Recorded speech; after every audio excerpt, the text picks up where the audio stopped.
Magandang gabi po, Luzon, Visayas at Mindanao. Gumugulong na pero hindi raw mamadaliin ng Senado ang resolution of both Houses 6 na mag-aamyenda sa 1987 Constitution. Iginit ding probisyon tungkol sa ekonomiya lamang ang pag-uusapan at hindi pagpapalawig ng termino ng kahit sinong politiko. Gate na isang dating Chief Justice na kasama sa mga bumalangkas sa konstitusyon, lethal experiment ang anumang pag-amyenda sa panahong ito. Nakatutok si Mav Gonzalez.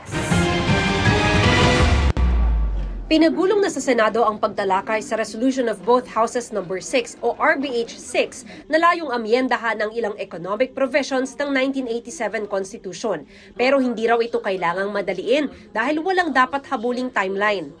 We will not be falling into a trap on any deadline.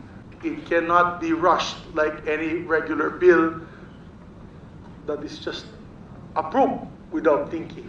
Siniguro ni Senador Sonny Angara na namumuno sa pagdinig na economic provisions lang ang pag-uusapan, partikular ang foreign participation sa public services, advertising at edukasyon. Wala raw term limits ng mga politiko na usapin sa RBH 6. Huwag natin isipin na ito ay isang milagro na pag pinasa natin ay darating bigla at kakatok sa ating mga pintuan ang mga mamumuhunan at mga negosyante. Dahil tulad ng sinabi ng ating mga kasama, maraming factors po yan.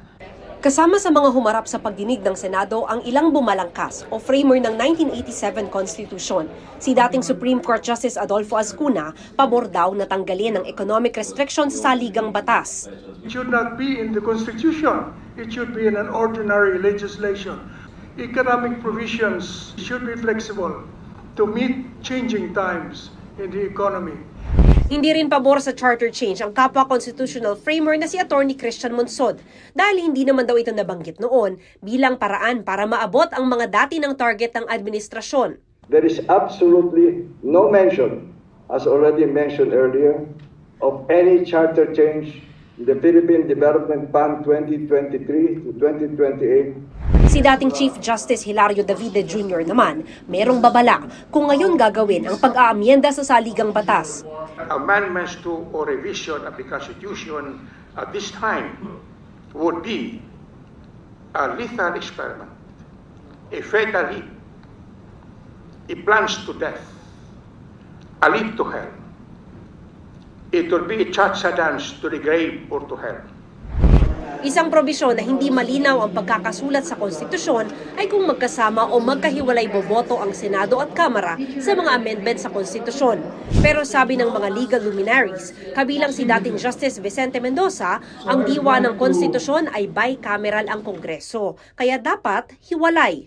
When it comes to the time for voting, they vote separately for the obvious reason that the members of the Senate are smaller than the members of the House.